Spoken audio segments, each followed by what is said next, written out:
நான் சின்ன பொண்ணா இருக்கும்போது எனக்கு சண்டேலாம் எப்படி போகும்னா, சாட்டர்டேவே நினச்சி வச்சுப்பேன். அப்பா சண்டே ஒரு 8:00 வரையும் நல்லா தூங்கி எழுந்துக்கணும்டா அப்படின்ட்டு.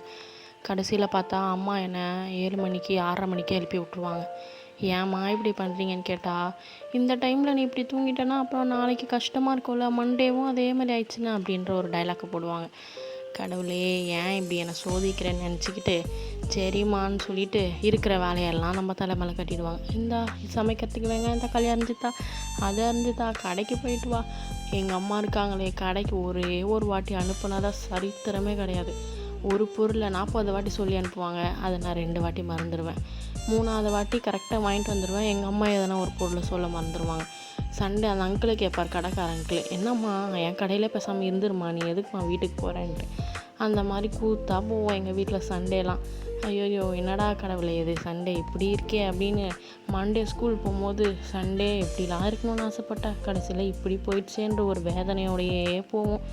அந்த மாதிரி தான் சண்டே. அதுவும் அப்பாவுக்குலாம் லீவ் விட்டு வீட்டில் இருந்தாருன்னா அப்பா படுத்து வர போகிறோங்க ஒரு பாடு. எப்பா எதனா ஒரு ஷோ போட்டால் இப்படி இருக்காங்க பசங்க, அப்படி இருக்காங்க பசங்க, நம்ம பசங்க இப்படி இருக்காங்களேன்னு சொல்லி இந்த பேரண்ட்ஸ் எல்லாம் ஒரு பக்கம் கத்த ஆரம்பிச்சிருவாங்க. ஐயோ சரி அதெல்லாம் நம்ம காதில் வாங்காமல் ஒரு பிடிச்சிட்டு நல்லா போய் தூங்கிடுவோம், அவ்வளோதான் முடிஞ்சுது.